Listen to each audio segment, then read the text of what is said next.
हे प्रभु, सुख देना तो इतने देना कि अहंकार ना आने पाए, और दुख देना तो इतने देना कि कहीं आस्था ना चली जाए। नमस्ते दोस्तों, माय एफएम से मैं हूं आरजे कार्तिक। हमारे स्टूडियो में एक बार फिर से बैठे हुए हैं एयर यानी कि आत्मा एंड रवि, जिनसे हमने आपकी मुलाकात करवाई थी पिछले एपिसोड में। और सोल टॉक्स में हमने इनके बारे में जाना था। बेंगलोर में बिजनेस चलाते थे, सक्सेसफुल बिजनेसमैन थे, लेकिन सब कुछ छोड़ करके समाज की भलाई के लिए, समाज तक सच्चाई पहुंचाने के लिए, जो स्पिरिचुअलिटी का मतलब है वो पहुंचाने के लिए ये एक अलग रास्ते पर निकल चुके हैं। बहुत बहुत स्वागत है एक बार फिर से। Thank you. और पिछले एपिसोड में कुछ बातें अधूरी रह गई थी, मैं चाहता हूँ कि आज उन्हीं से शुरुआत की जाए। सबसे पहले मैं जानना चाह रहा हूँ, आपके शब्दों में मोक्ष क्या है? देखिए, मोक्ष या निर्वाण या सैल्वेशन, नाम अलग अलग है। मोक्ष शुरू कहाँ से होता है? मोक्ष शुरू होता है मुक्ति से। पहला कदम है मुक्ति। मुक्ति का मतलब आज़ादी, फ्रीडम। किससे मुक्ति चाहिए? हमें इस तन से, मन से, अहंकार से मुक्ति चाहिए। हम कैदी हैं, हम बंधे हुए हैं। हम क्या समझते हैं? हम समझते हैं हम तन मन अहंकार हैं, इसलिए हम जीते हैं, मरते हैं, फिर पुनर्जन्म लेते हैं। इस चक्कर में हम फंस जाते हैं। मोक्ष का मतलब यह है कि इस चक्कर से बचना। मोक्ष कब मिलता है? जब मौत होती है, जब हम इस तन से निकलते हैं। कठोर उपनिषद में बहुत साफ सिखाया गया है कि दो चीज़ें हैं, दो बातें हैं। जब एक इंसान मरता है, अगर वो समझता है कि मैं हूँ, जैसे आपने कहा अहंकार और मन, तन तो मरता है लेकिन मन और अहंकार कर्मों के साथ पुनर्जन्म लेता है। मोक्ष ये है जब हमें एहसास हो, ना हम तन है जो मरता है, ना मन और अहंकार है, हम तो अमर आत्मा है। इस एहसास से मोक्ष मिलता है। बहुत साधारण, वेरी सिंपल। या तो पुनर्जन्म होगा या तो मोक्ष होता। लेकिन ज्यादातर लोग दुनिया में जीते हैं, मरते हैं, फिर पुनर्जन्म लेते हैं। मोक्ष मिलना एक आसान बात नहीं है। आसान बात नहीं है, वो सरल रहना ही बहुत कठिन होता है। उसी के बारे में आगे बढ़ते हुए मैं जानना चाहता हूँ कि जो हमारा जन्म हो रहा है उसके पीछे की सच्चाई क्या है? देखिए, जन्म जो होता है, जन्म का निर्णय कौन करता है? क्या मैंने अपने माँ बाप को चुना, ये मेरी माँ, ये मेरा? नहीं। और जन्म कब होता है? अगर हमें सच्चाई जाननी है तो ये जानना है कि हम जन्म 9 महीने पहले लेते हैं। यस।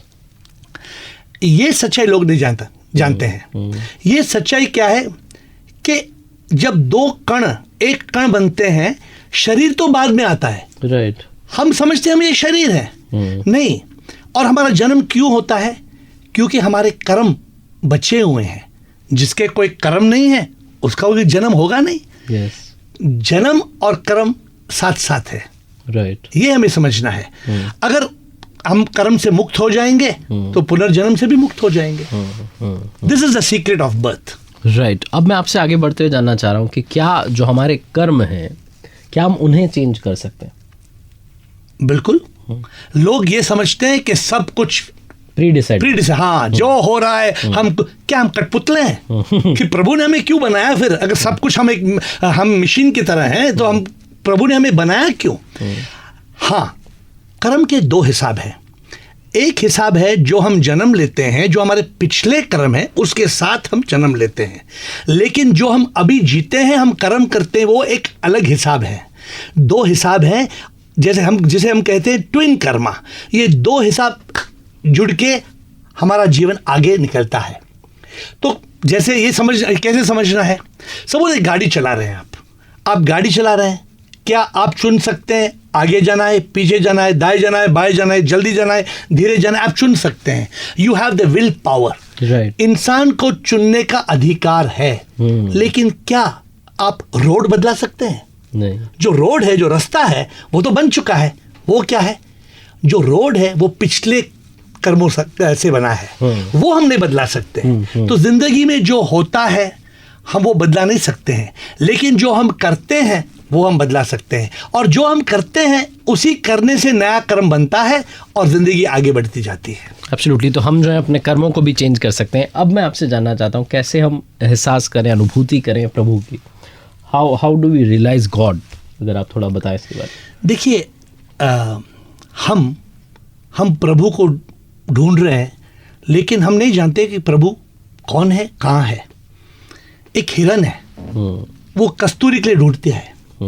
तो एक छोटा सा कविता है, हिरन जैसे ढूंढता है कस्तूरी बेचैन से, ना जाने वो उनके नाभि में है रे, वैसे प्रभु मैं तुझे ढूंढता हूँ, अंदर तू है बाहर ढूंढता हूँ। क्या बात है। अरे हम ही हिरन जैसे हम प्रभु को बाहर ढूंढ रहे हैं। लेकिन अगर आप उपनिषद देखेंगे, उपनिषद में, वेदों में महावाक्य है। महावाक्य में लिखा गया है नेति नेति तत्वमसि। नेति नेति का मतलब मैं ना ये तन हूं ना ये मन हूं, तत्वमसि मैं वो हूं। क्या वो? अयम आत्मा ब्रह्मा, ये जो आत्मा है ये परमात्मा है। प्रजनानम ब्रह्मा, हर इंसान में, हर जीव में जो आत्मा है वो परमात्मा है। अहम ब्रह्मस्मि, अहम ब्रह्मस्मि का मतलब मैं स्वयं, मैं खुद प्रभु हूं। दिखने में मैं इंसान हूं लेकिन सच में मैं भगवान हूं। ये एहसास होना कि प्रभु कौन है, प्रभु कहीं दूर आसमान में नहीं है। हमें ये सब झूठी बातें, हमें ये झूठी बातों में यकीन है, हम जीते हैं और मरते हैं और समझते हैं प्रभु मंदिर में है। लेकिन प्रभु मंदिर में नहीं है, प्रभु अंदर में है। जब ये एहसास होगा तो हम हर इंसान को भगवान की तरह ट्रीट करेंगे। इंसान में ही भगवान है, भगवान नहीं आसमान में है, कण कण में प्रभु की शक्ति ही है, हर जीव में भगवान है। अगर इंसान में भगवान पाता है तो ढूंढने की जरूरत नहीं है। We have to realise God. प्रभु की अनुभूति करनी है।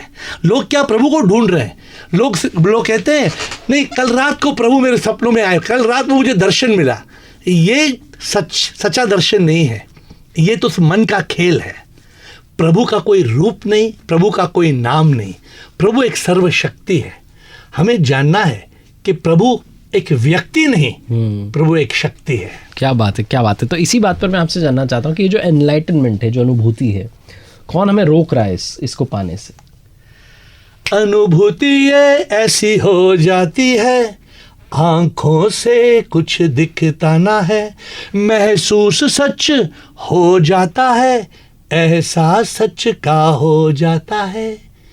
इसको रोकने वाला हमारा खुद अपना मन है। मन और अहंकार कहता है मैं हूं। अरे तू है ही नहीं, मन है ही नहीं, मन सिर्फ ख्यालों का एक गुच्छा है। और ये जो अहंकार है ये भी झूठा है।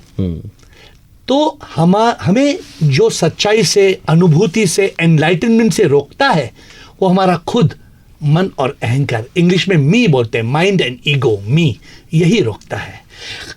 राइट। अब आखिरी में जाते जाते अपनी सारी बातें हमें समझाई, लेकिन ये भी अब आपसे मैं समझना चाहता हूँ कि वो सोर्स क्या है उस अल्टीमेट हैप्पीनेस को पाने का। मुझे मालूम हुआ कि संपत्ति से नहीं, तृप्ति से खुशी मिलती है। तो मैंने संपत्ति छोड़ा, मैंने अपना बिजनेस 40 साल पे बंद किया और मैं दूसरी चोटी पे गया। दूसरी चोटी पे तृप्ति पे सुख तो मिला, लेकिन हर इंसान दुखी होता है। जैसे बुद्ध ने कहा ये संसार में दुख है।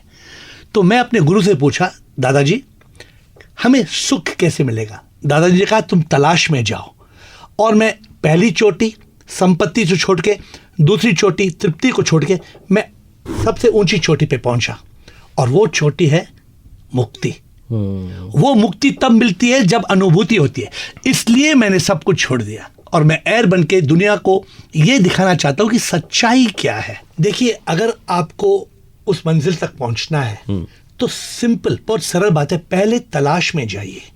रमन महर्षि ने कहा तमिल में नान यार, यही बात विवेकानंद ने कहा, रामकृष्ण परमहंस ने कहा, और आदि शंकरा 8वीं शताब्दी में आदि शंकरा ने क्या कहा?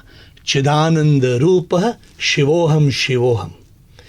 तो अगर हमें सच्चाई जाननी है तो हमें तलाश में जाना है।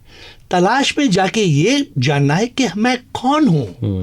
मैं ये तन नहीं हूं, मैं ये तन में जो फंसा हूं, मैं खुशियों के पीछे भागता हूं, मैं संपत्ति के पीछे भागता हूं, मुझे कोई तृप्ति नहीं मिलती है, तो मुक्ति कैसे मिलेगी? तो ये मुक्ति मिलने का रास्ता कहते हैं योग में रहना है। योग में रहने के लिए 4 योग हैं: ध्यान योग, भक्ति योग, कर्म योग, ज्ञान योग। मैंने और एक योग मुझे प्रभु की कृपा से और एक योग मेरे हाथों में आ गया, प्रेम योग। प्रेम योग का मतलब हर इंसान को प्रेम करो जैसे वो इंसान भगवान है। हर जीव को प्यार करो जैसे उसमें भगवान है। जब हम योग में रहेंगे, योग का मतलब प्रभु के मिलन रहना।